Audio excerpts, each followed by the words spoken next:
नमस्कार। विद्या भारती की online classes में आपका स्वागत है। आज हम कक्षा 9 के लोकतंत्र का पहला पाठ लोकतंत्र क्या और लोकतंत्र क्यों का अध्ययन करेंगे। इस पाठ में पढ़ने के से हमें ये पता चलेगा कि लोकतंत्र तांत्रिक व्यवस्था है वो अन्य व्यवस्थाओं से अच्छी और सर्वोत्तम क्यों है। वे ऐसी कौन कौन सी विशेषताएं हैं जो उसे अन्य शासनिक व्यवस्थाओं से अलग करती हैं। लोकतंत्र की विशेषता और परिभाषाएं पढ़ने के पश्चात हम लोकतांत्रिक और गैर लोकतांत्रिक शासन पद्धति में आसानी से अंतर समझ सकते हैं और पाठ के अंत में हम लोकतंत्र की बृहत्तर परिभाषा पर अध्ययन करेंगे। पाठ के प्रारंभ में लोकतंत्र क्या, ये शुरुआत होती है एक कक्षा से, जहाँ एक अध्यापिका और बच्चों के मध्य वार्तालाप प्रारंभ है, जिसमें पाठ के प्रारंभ में जब मैडम कक्षा अध्यापिका है वो बच्चों को लोकतंत्र की परिभाषा से अवगत कराती है, तो बच्चे कहती हैं कि हमने पहले तो परिभाषा पढ़ी है और उसके पश्चात हम पाठ पढ़ेंगे, तो ये बात मुझे कुछ समझ में नहीं आ रही है। जबकि होना ऐसा चाहिए कि हमें पहले पाठ पढ़ना चाहिए और उसके पश्चात उसकी परिभाषा को समझने का प्रयास करना चाहिए। तब मैडम कहती है कि तुम्हारी बातों में दम है, पर क्या हम सामान्य जीवन में भी ऐसा कर सकते हैं? क्या हम कलम, बरसात, प्रेम जैसे शब्दों का उपयोग करने से पहले उनकी परिभाषा स्पष्ट कर सकते हैं? लेकिन बात क्या होती है, स्पष्ट और सर्वमान्य सिद्धांत क्या है कि हम किसी चीज़ का उपयोग करने के पश्चात ही उसके अर्थ को जानने का प्रयास करते हैं। मेरी फिर कहती है कि फिर परिभाषा की आवश्यकता ही नहीं है। जब हम उपयोग में किसी वस्तु को ले लेते हैं तो हमें समझ में आ जाता है, तो फिर हमें परिभाषा की आवश्यकता क्यों होती है? तब मैडम कहती है कि परिभाषा की ज़रूरत तब पड़ती है जब हमें किसी शब्द का उपयोग करने में परेशानी होती है। जैसे बारिश की परिभाषा की ज़रूरत तभी होती है जब हमें बूंदाबांदी और बादल फटने जैसी स्थिति और सामान्य बरसात में अंतर करना हो। लोकतंत्र पर भी यही बात लागू होती है कि हमें इसके लिए स्पष्ट परिभाषा की जरूरत है, क्योंकि लोग इस शब्द का प्रयोग अलग अलग अर्थों के लिए करते हैं। बहुत अलग अलग तरह की सरकारें भी खुद को लोकतांत्रिक सरकार ही कहती है। मैडम की इस बात से तात्पर्य ये है कि जब हमें किन्हीं दो के मध्य तुलना करनी होती है या किन्हीं दो बातों को अलग अलग तरीके से समझाना होता है, तब हमें परिभाषा की आवश्यकता होती है। फिर रिबियांग कहती है कि मैडम परिभाषा बनाने की ज़रूरत ही क्या है। एक दिन आपने हमें अब्राहम लिंकन का एक वाक्य सुनाया था, लोगों के लिए, लोगों का और लोगों के द्वारा चलने वाला शासन लोकतंत्र है, और मेघालय में हम स्वयं पर राज करते हैं, अर्थात हमने अपनी सरकार को खुद चुना है। इसे सभी लोग मानते भी हैं, हमें इसमें बदलाव करने की ज़रूरत क्या है? तब मैडम कहती है कि मैं ये नहीं कहती कि इसमें बदलाव करने की ज़रूरत है। मुझे भी ये परिभाषा बहुत सुंदर लगती है। जब तक हम इस मसले पर खुद से विचार न करें तब तक ये तय करना मुश्किल होता है कि लोकतंत्र की यही सर्वोत्तम परिभाषा है। और मैडम की इस बात का तात्पर्य ये है कि जरूरी नहीं है कि बड़े बड़े लोगों ने किसी शब्द की कोई परिभाषा बना दी तो हम उसको है वैसा का वैसा माने। जरूरी नहीं है बड़े लोगों ने कहा है, किसी विख्यात व्यक्ति ने किसी वस्तु की परिभाषा दी है तो हम उसे वैसा का वैसा माने। हम उसे अपने कसौटी पर खरा उतारने के लिए प्रयोग कर सकते हैं और तभी हमें उसके को स्वीकार करना चाहिए, ना कि किसी के कहने से किसी व्यवस्था को अच्छा मानना चाहिए। तो फिर एक क्लास की दूसरी बच्ची कहती है कि मैडम क्या मैं कुछ कह सकती हूँ? हमें कोई परिभाषा तलाशने की ज़रूरत ही नहीं है। मैंने कहीं पढ़ा है कि डेमोक्रेसी यूनानी शब्द डेमोक्रेसिया से बना है। यूनानी में डेमोस का अर्थ होता है लोग और क्रेसिया का अर्थ होता है शासन। इस प्रकार डेमोक्रेसी अर्थात लोकतंत्र का अर्थ है लोगों का शासन। यही सही अर्थ है। फिर परिभाषा की ज़रूरत क्यों है?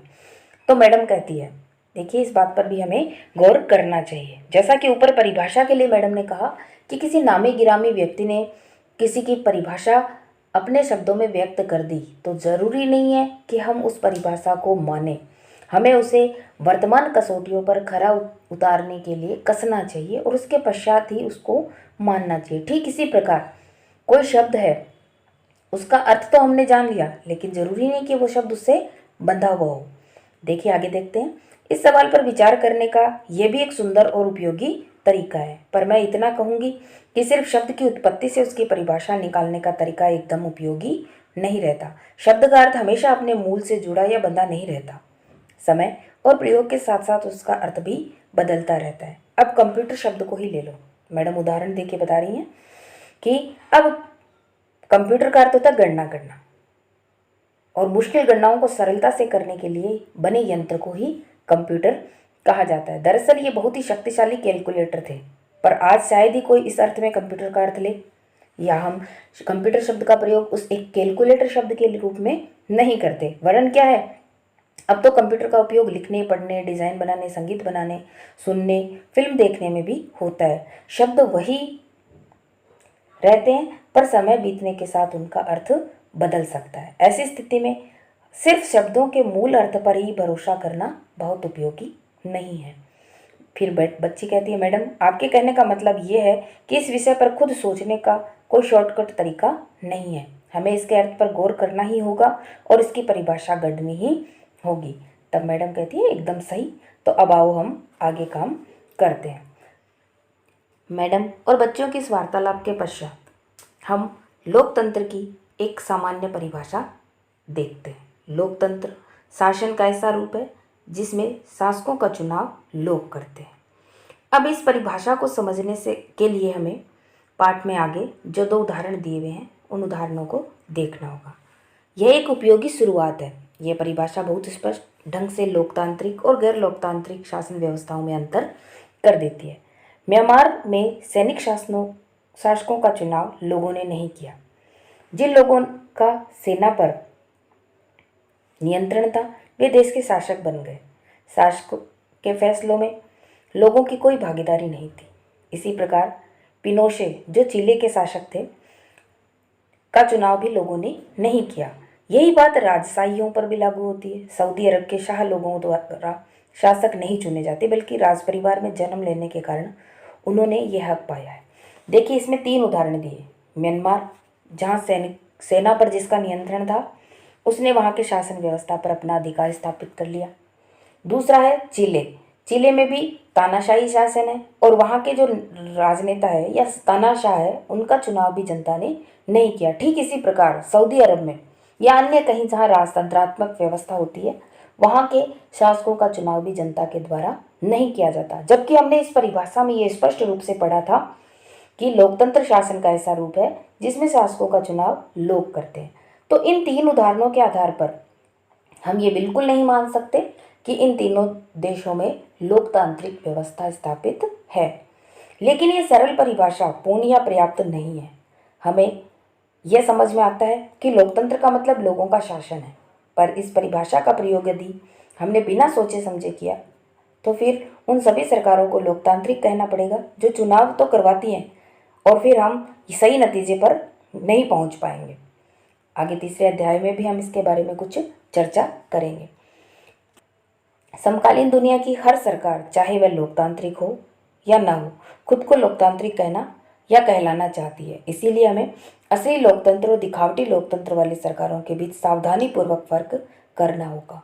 यह काम हम तभी कर पाएंगे जब हम इस परिभाषा के एक एक शब्द को सावधानी से समझें और लोकतांत्रिक सरकार की विशेषताओं को जानें। देखिए, वापस हम एक बार परिभाषा पर आते हैं। लोकतंत्र शासन का ऐसा रूप है जिसमें शासकों का चुनाव लोग करते हैं, यानी एक चुनाव पद्धति होती है जिसमें जनता वोट डालकर या मतदान कर अपने शासकों का चुनाव करे। हमने इस सरल परिभाषा के साथ शुरुआत की कि लोकतंत्र शासन का वह रूप है जिसमें जनता शासकों का चुनाव करती है। ये परिभाषा पढ़ने के बाद कुछ प्रश्न हमारे मन में उठते हैं, तो हमें पहले उन प्रश्नों पर भी मनन करना चाहिए। इस परिभाषा के अनुसार शासक कौन है? किसी सरकार को लोकतांत्रिक कहे जाने के लिए उसके किन अधिकारियों का चुना हुआ होना आवश्यक है? लोकतंत्र में वे कौन कौन से फैसले हैं जो बिना चुने हुए अधिकारी भी ले सकते हैं? दूसरा प्रश्न मन में उठता है, किस तरह के चुनाव को लोकतांत्रिक चुनाव कहते हैं, या उनकी कौन कौन सी शर्तें हैं जो उसे लोकतांत्रिक बनाती हैं? अगला प्रश्न हमारे मन में आता है कि कौन लोग शासकों का चुनाव कर सकते हैं, यानी कौन कौन सी जनता में ऐसी कौन कौन सी योग्यताएं होनी चाहिए जो हमें ये अधिकार प्रदान करे कि हम अपने शासकों का चुनाव कर सकते हैं। फिर अगला प्रश्न आता है, सरकार के किस स्वरूप को लोकतांत्रिक कहेंगे, यानी शासन पद्धति कैसी होनी चाहिए जिसे हम लोकतांत्रिक शासन के रूप में स्वीकार कर सकें।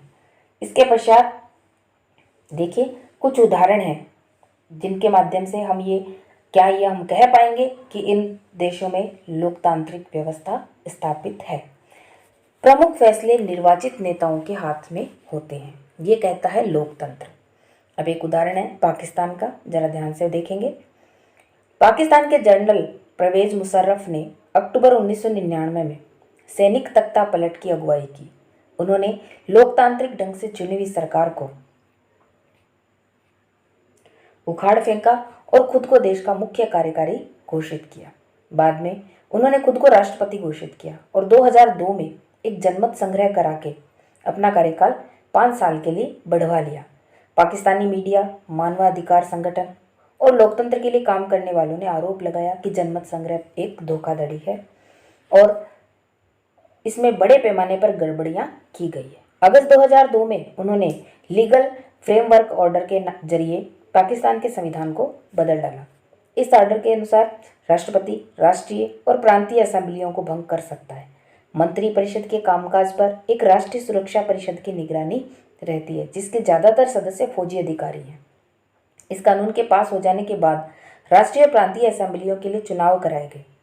इस प्रकार पाकिस्तान में चुनाव भी हुए, चुने हुए प्रतिनिधियों को भी अधिकार भी मिले, लेकिन सर्वोच्च सत्ता सेना के अधिकारियों और जनरल मुशर्रफ के पास थी। तो इस बात से देखिए क्या समझ में आया कि जनरल परवेज मुशर्रफ थे, उन्होंने पाकिस्तान में पहले से चल रही लोकतांत्रिक सरकार को भंग कर दिया और तानाशाही सैनिक शासन स्थापित किया। जब उन्हें लगा कि जनता उनका विरोध कर रही है तो 2002 में उन्होंने एक जनमत संग्रह करवाया। जनमत संग्रह का तात्पर्य होता है जनता के द्वारा हामी भरवाना कि जनता इस शासन व्यवस्था को स्वीकार करती है या नहीं करती है। लेकिन इसे भी वहाँ की मीडिया, मानवाधिकार संगठन आदि ने एक धोखाधड़ी कहा। फिर उन्होंने एक लीगल फ्रेमवर्क ऑर्डर के नाम से एक नया कानून बनाया और संविधान जो पहले चल रहा था उस संविधान को बदल दिया। अब जो नया संविधान लगा उसमें क्या बात कहेगी कि राष्ट्रपति सर्वे सर्वा, जो कि वो स्वयं थे। तो उनके बाद जो चुनावी पद्धति के द्वारा असेंबलियां चुनी जाती थी, उन असेंबलियों को राष्ट्रपति भंग कर सकता है। तो कहने का तात्पर्य ये है कि हमने जैसे परिभाषा में पढ़ा कि जनता शासकों का चुनाव करती है, तो यहाँ जनता ने चुनाव के माध्यम से शासक तो चुने, लेकिन उन शासकों के पास अधिकार नहीं है।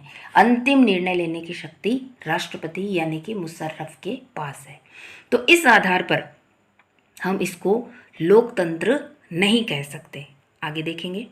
स्पष्ट है जनरल मुशर्रफ के सामने शासन वाले पाकिस्तान को लोकतंत्र न कहने के अनेक ठोस कारण हैं, लेकिन यहाँ सिर्फ एक कारण पर ही हम चर्चा करेंगे। क्या हम कह सकते हैं कि पाकिस्तान के लोगों ने अपने शासकों का चुनाव किया? चुनाव तो किया, लेकिन बिना अधिकार वाले प्रतिनिधियों का। लोगों ने राष्ट्रीय और प्रांतीय असेंबलियों के लिए अपने प्रतिनिधियों का चुनाव किया था। मुख्य जो शासक है यानी राष्ट्रपति है, उसका चुनाव उन्होंने नहीं किया है, बल्कि उनके अधीन जो अधिकारी काम करते हैं उन अधिकारियों का चयन जनता ने किया। लेकिन चुने हुए प्रतिनिधि वास्तविक शासक नहीं थे, वे अंतिम फैसला नहीं ले सकते थे। अंतिम फैसला सेना के अधिकारी और जनरल मुशर्रफ के हाथ में था, जो जनता द्वारा नहीं चुने गए थे। ऐसा तानाशाही और राजशाही वाले अनेक शासनीय व्यवस्थाएं होती हैं जो औपचारिक रूप से चुनी हुई तो होती हैं, संसद और सरकार तो होती है, पर असली सत्ता उन लोगों के हाथों में नहीं होती जिन्हें जनता नहीं चुनती। कुछ देशों में असली ताकत विदेशी शक्तियों के हाथ में रहती है, न कि चुने हुए प्रतिनिधियों के हाथ में। इसे लोगों का शासन नहीं कहा जा सकता। इससे हम लोकतांत्रिक शासन व्यवस्था की पहली विशेषता पर पहुंचते हैं। और पहली विशेषता क्या बनती है? लोकतंत्र में अंतिम निर्णय लेने की शक्ति लोगों द्वारा चुने हुए प्रतिनिधियों के पास होनी चाहिए। बात समझ में आई कि हमने पहला उदाहरण पाकिस्तान का देखा, चुनाव भी करवाए गए, उन अधिकारियों के लिए जनता ने मतदान भी किया, लेकिन जनता ने जिन प्रतिनिधियों का चुनाव किया वे निर्णय लेने वाले व्यक्ति नहीं थे, यानी अंतिम शक्ति उनके हाथ में नहीं थी। जबकि लोकतंत्र की पहली विशेषता क्या कहती है कि जनता द्वारा चुने हुए व्यक्ति ही निर्णय लेते हैं और उन्हीं के पास ये निर्णय लेने की शक्ति होनी चाहिए, तभी वो शासन लोकतांत्रिक शासन कहलाता है। इसके पश्चात लोकतंत्र की दूसरी परिभाषा बनती है स्वतंत्र और निष्पक्ष चुनावी मुकाबला। देखिए, इसके लिए भी पहले उदाहरण दिए गए हैं। बात समझ पॉइंट के आधार पर हमें समझने का प्रयास करना चाहिए। स्वतंत्र और निष्पक्ष चुनावी मुकाबला। स्वतंत्र का तात्पर्य हम समझते हैं, किसी प्रकार की बाधा नहीं होनी चाहिए, और निष्पक्ष का तात्पर्य बहुदलीय व्यवस्था होनी चाहिए, सबको चुनाव में खड़ा होने का अधिकार मिलना चाहिए। जो एक चुनावी प्रक्रिया होती है उसी प्रक्रिया के माध्यम से मतदान करवाए जाने चाहिए। पहले हम देखिए उदाहरण देखते हैं। चीन की संसद को कवागू रेममिन दाइवियाओ दाओई यानी राष्ट्रीय जन संसद कहते हैं। चीन की संसद के लिए प्रति 5 वर्ष बाद नियमित रूप से चुनाव होते हैं। इस संसद को देश का राष्ट्रपति नियुक्त करने का अधिकार होता है। इसमें पूरे चीन से करीब 3000 सदस्य आते हैं। कुछ सदस्यों का चुनाव सेना भी करती है। चुनाव लड़ने से पहले सभी उम्मीदवारों को चीनी कम्युनिस्ट पार्टी से मंजूरी लेनी होती है। 2002 और 3 में हुए चुनावों में सिर्फ कम्युनिस्ट पार्टी और उसके संबंध कुछ छोटी पार्टियों के सदस्यों को ही चुनाव लड़ने की अनुमति मिली। सरकार सदा कम्युनिस्ट पार्टी की ही बनती है। देखिए, बातों पर गौर करेंगे हम कि पहली बात जो इस पूरे पैराग्राफ में हमें समझ में आई वो थी सरकार सदा कम्युनिस्ट पार्टी की ही बनती है। और दूसरी इस पैराग्राफ में क्या समझाया गया? कम्युनिस्ट पार्टी की सरकार बनी, एक मिनट, कि चुनाव में सिर्फ कम्युनिस्ट पार्टी और उससे संबंधित कुछ छोटी पार्टियों को सदस्यों को चुनाव लड़ने की अनुमति मिली और सदा कम्युनिस्ट पार्टी की ही सरकार बनती है। दो बातें मुख्यतः सामने आई। जब कहीं निष्पक्ष चुनाव पद्धति होती है तो इस प्रकार की शर्तें वहाँ नहीं रखी जाती कि एक ही पार्टी की सरकार बने और उस पार्टी से संबंधित जो अन्य संगठन है उनको चुनाव में खड़ा होने के लिए अधिकार मिले। अगर ऐसी बातें सामने आती है तो उस शासन को हम लोकतंत्र नहीं कह सकते। 1930 में आज़ाद होने के बाद से मेक्सिको में हर 6 वर्ष बाद राष्ट्रपति चुनने के लिए चुनाव कराए जाते हैं। अगला उदाहरण है, देखिएगा जरा। देश में कभी भी फौजी शासन या तानाशाही नहीं आई, लेकिन सन 2000 तक हर चुनाव में PRI नाम की एक पार्टी को ही जीत मिलती थी। जैसा कि ऊपर हमने चीन के उदाहरण में भी पढ़ा, वहाँ कम्युनिस्ट पार्टी की सरकार बनती थी और यहाँ PRI नामक जो पार्टी है उसकी सरकार बन रही है। विपक्षी दल चुनाव में हिस्सा लेते थे पर कभी भी उन्हें जीत हासिल नहीं होती थी। चुनाव में तरह तरह के हथकंडे अपनाकर हर हाल में जीत हासिल करने के लिए PRI कुख्यात थी। यानी कि साम दाम दंड भेद सभी चीज़ें अपना करके चुनाव में जीत केवल PRI नामक जो पार्टी है उसी को मिलती थी। इस देश में बहुदलीय व्यवस्था तो है, चीन में बहुदलीय व्यवस्था नहीं थी।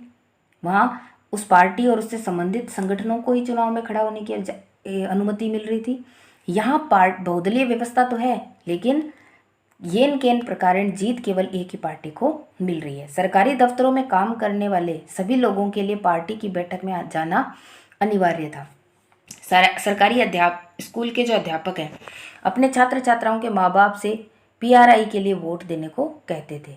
देखिए, स्कूल को भी चुनाव में शामिल किया गया प्रचार प्रसार करने के लिए।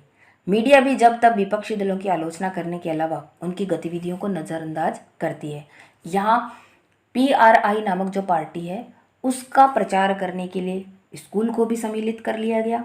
मीडिया ने भी भेदभावपूर्ण एक तरफा अपना निर्णय लिया, अन्य दलों की आलोचना की और केवल PRI की ही प्रशंसा की। कई बार एकदम अंतिम क्षणों में मतदान केंद्रों को एक जगह से हटाकर दूसरी जगह कर दिया जाता था। ये भी एक प्रकार से क्या है, स्वतंत्र और निष्पक्ष चुनावी पद्धति की एक अवगुण के रूप में हम देखते हैं कि एंड टाइम पर मतदान केंद्र को हटा देना, जिससे अनेक लोग वोट देने ही नहीं जा पाते थे। PRI अपने उम्मीदवारों के चुनाव अभियान पर काफ़ी पैसे खर्च करती थी। क्या हम ऊपर वर्णित चुनावों को लोगों द्वारा अपना शासक चुनने का उदाहरण मान सकते हैं? इन उदाहरणों को पढ़ने के बाद तो यही लगता है कि हम ऐसा नहीं कर सकते। यहाँ काफ़ी सारी समस्याएं हैं। चीन के चुनावों में लोगों के सामने कोई वास्तविक और गंभीर विकल्प नहीं होता, क्योंकि वहाँ एक दलीय व्यवस्था है और उसी दल का व्यक्ति है वो जीतेगा। तो विकल्प ही नहीं है, तो वोट तो उसी पार्टी में से किसी सदस्य को देना पड़ेगा। फिर लोगों को शासक दल या उसके द्वारा स्वीकृत उम्मीदवारों को ही वोट देना होता है। क्या हम इसे मनपसंद चुनाव कह सकते हैं? मैक्सिको के मामले में ऐसा लगता है कि कहने को विकल्प तो होते हैं, यानी बहुदलीय व्यवस्था तो है, लेकिन असल में होता क्या है, जनता के पास कोई दूसरा विकल्प नहीं था। किसी भी तरह वहाँ शासक दल को पराजित नहीं किया जा सकता था। लोगों के चाहने पर भी नहीं, वहाँ हुए चुनाव निष्पक्ष नहीं थे। इस प्रकार अब हम लोकतंत्र की अपनी समझ में एक अन्य विशेषता या गुण को जोड़ सकते हैं कि लोकतंत्र के लिए सिर्फ चुनाव करवाना ही पर्याप्त नहीं होता, चुनाव में एक से ज़्यादा असली राजनीतिक विकल्पों के बीच चुनने की स्थिति भी होनी चाहिए। तो दो विशेषताएं हमने पढ़ ली। पहला था कि निर्णय लेने की अंतिम शक्ति जनता के चुने हुए प्रतिनिधियों के पास होनी चाहिए, और दूसरी जो विशेषता हमारे सामने आई वो क्या है, लोकतंत्र निष्पक्ष और स्वतंत्र चुनावों पर आधारित होने चाहिए, ताकि सत्ता में बैठे लोगों के लिए जीत हार के समान अवसर उपलब्ध हो। अब अगली विशेषता है एक व्यक्ति एक वोट एक मूल। पहले हमने पढ़ा है कि किस तरह लोकतंत्र के लिए होने वाले संघर्ष सार्वभौम वयस्क मताधिकार के साथ जुड़ा था।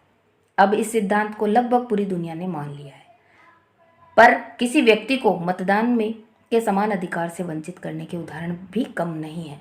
2015 में सऊदी अरब में औरतों को वोट देने का अधिकार नहीं था।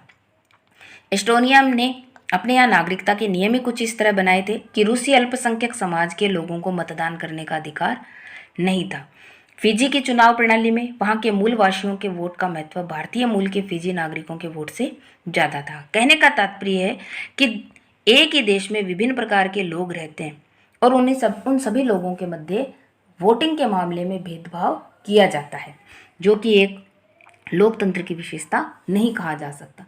लोकतंत्र राजनीतिक समता के बुनियादी सिद्धांत पर आधारित है। इस प्रकार हम लोकतंत्र की तीसरी विशेषता को जान लेते हैं। लोकतंत्र में हर वयस्क नागरिक को एक वोट होना चाहिए और हर वोट का समान मूल्य होना चाहिए।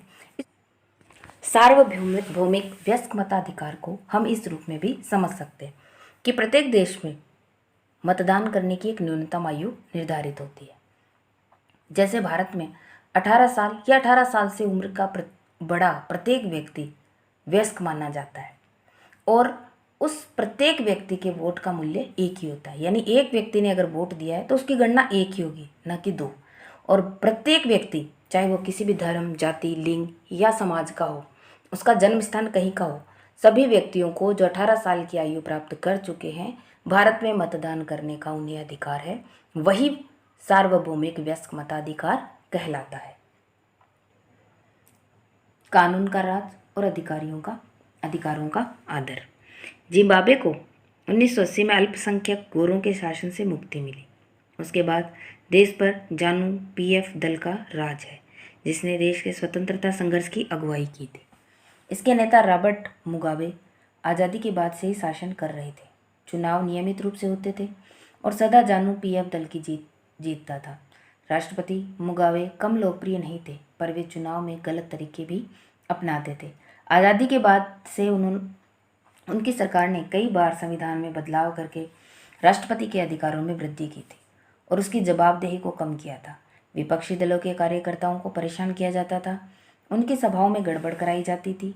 सरकार विरोधी प्रदर्शनों और आंदोलनों को गैरकानूनी घोषित कर दिया गया। एक ऐसा कानून भी था जो राष्ट्रपति की आलोचना के अधिकार को सीमित करता था। टेलीविज़न और रेडियो पर सरकारी नियंत्रण था और सिर्फ शासक दल के विचार ही प्रसारित होते थे। अखबार स्वतंत्र थे, पर सरकार की आलोचना करने वाले पत्रकार को परेशान किया जाता था। सरकार ने कुछ ऐसे अदालती फैसलों की परवाह नहीं की जो उनके खिलाफ जाते थे, और उसने जजों पर दबाव भी डाला। 2017 में मुगाबे को राष्ट्रपति पद से हटा दिया गया। जिम्बाब्वे का ये उदाहरण बताता है कि शासकों के लिए बार बार जनादेश पाना लोकतंत्र की एक जरूरत है, पर इतना ही पर्याप्त नहीं है। लोकप्रिय नेता भी अलोकतांत्रिक हो सकते हैं, जैसा कि हमने इस उदाहरण में पढ़ा। लोकप्रिय नेता भी तानाशाह हो सकते हैं। अगर हम लोकतंत्र को परखना चाहते हैं तो चुनाव पर नजर डालना जरूरी है। पर उतना ही जरूरी है कि चुनाव पहले और बाद की स्थिति पर भी नज़र डाली जाए। चुनाव के पहले सत्ता पक्ष के विरोधी समूह के कामकाज समेत सभी तरह की राजनीतिक गतिविधियों के लिए पर्याप्त गुंजाइश रहनी चाहिए। इसके लिए जरूरी है कि सरकार नागरिकों के कुछ बुनियादी अधिकारों का आदर करे, उनको सोचने की, अपनी राय बनाने की, सार्वजनिक रूप से अपने विचार व्यक्त करने की, संगठन बनाने की, विरोध करने और अन्य राजनीतिक गतिविधियां करने की स्वतंत्रता होनी चाहिए। कानून की नज़र में सभी लोगों को समान होना चाहिए। इन अधिकारों की रक्षा स्वतंत्र न्यायपालिका को करनी चाहिए, जिससे आदेशों का पालन सब लोग करते हों। इन अधिकारों के बारे में हम अगले 5वें अध्याय में विस्तार से पढ़ेंगे। इस प्रकार कुछ दूसरी शर्तें भी हैं जो चुनाव के बाद सरकार चलाने के तौर तरीकों पर लागू होती है। एक लोकतांत्रिक सरकार सिर्फ इस कारण से मनमानी नहीं कर सकती कि उसने चुनाव जीता है, उसे भी कुछ बुनियादी तौर तरीकों का पालन करना होता है। खास तौर से उसे अल्पमत वाले समूह को भी कुछ गारंटियों का आदर करना होता है। हर प्रमुख फैसला लंबे विचार विमर्श के बाद लेना चाहिए। हर पदाधिकारी को उस पद के साथ जुड़े अधिकार और जिम्मेदारियां संविधान द्वारा दी जाती है। ये सभी न सिर्फ जनता के प्रति उत्तरदायी हैं, बल्कि अन्य स्वतंत्र अधिकारियों के प्रति भी उनकी जवाबदेही होती है। इसके बाद हम ज़्यादा विस्तार से चौथे पाठ में पढ़ेंगे। इस प्रकार हम लोकतंत्र की चौथी और अंतिम विशेषता को रेखांकित कर सकते हैं। एक लोकतांत्रिक सरकार संवैधानिक कानूनों और नागरिक अधिकारों द्वारा खींची लक्ष्मण रेखाओं के भीतर ही कार्य कर सकती है। और दूसरे रूप में हम इसे कह सकते हैं कि चुने हुए प्रतिनिधि जनता के प्रति जवाबदेह होते हैं और वो मनमाना अपना कार्य नहीं कर सकते। उनके ऊपर भी कुछ लक्ष्मण रेखाओं का बंधन होता है जिनका पालन उन्हें करना चाहिए।